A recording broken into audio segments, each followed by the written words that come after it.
I only had one cookie because I was working late and really hungry. For that, my manager docked $100,000 from my commission. She jabbed a finger in my face, her own turning purple with rage. Don't get cocky just because you landed that big account, Leo. This is a place of business. If you want to eat, go home and do it, she shrieked. The company has a clear policy against snacking at your desk. You broke the rule, and you knew exactly what you were doing. That makes it worse. So that $100,000 commission from the pies contract, it's gone. I just looked at her and said flatly, fine. Then I leaned back in my chair and started doing absolutely nothing. That's when she really lost it. Miranda Thorne was livid at my nonchalant attitude. Leo, you will write a formal apology, and you will read it aloud at the all-hands meeting. I watched her face flush a dangerous shade of red, my own fists clenching under the desk. Then, just as calmly, I said, okay. My colleagues stared at me, their faces a mixture of shock and disbelief. Miranda spun on her heel and stomped off toward the executive offices on the 23rd floor. I stayed at my desk. A few minutes later, a notification popped up in the company-wide chat. To all staff, Leo Vance of the sales department has repeatedly violated company policy. Following a review, management has decided to revoke his commission for the current month, totaling $100,000. He will also issue a public apology at the 2 p.m. all-hands meeting today as a warning to others. My coworkers shot me looks of stunned pity. Alex from the desk across from me sent a private message. Dude, Miranda's just on a power trip.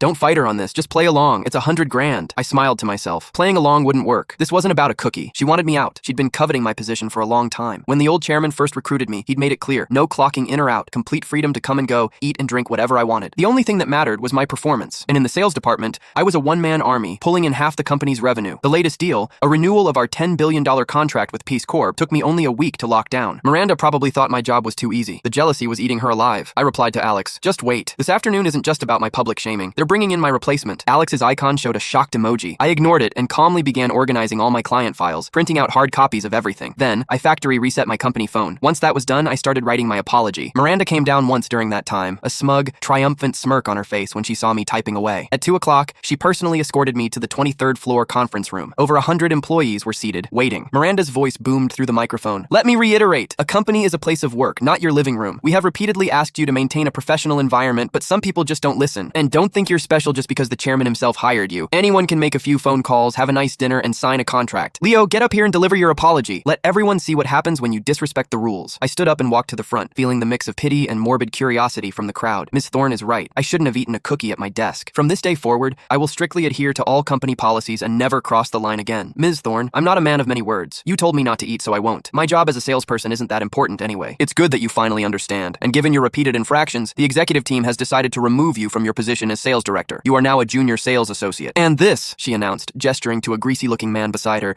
is your new director, Felix Thorne. Felix has an MBA from a top overseas university and will lead our team to new heights. A scattered, unenthusiastic applause trickled through the room. Miranda proudly presented Felix. I caught Alex